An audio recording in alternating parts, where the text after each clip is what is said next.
Advice of the week from March 27th to April the 2nd. New beginnings, new ideas, and new paths are opening in front of us while we welcome April.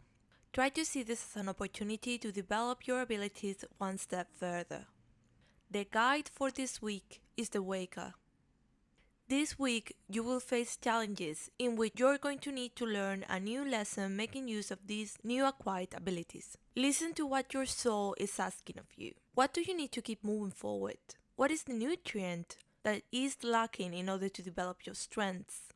The path you must follow this week is the path of the cherry. Listen to what you need in order to develop your needed strengths to keep moving forward and learning. This will feed both your body and spirit, and it will be the first necessary step to welcome a month that will bring great productivity and fortune into your life.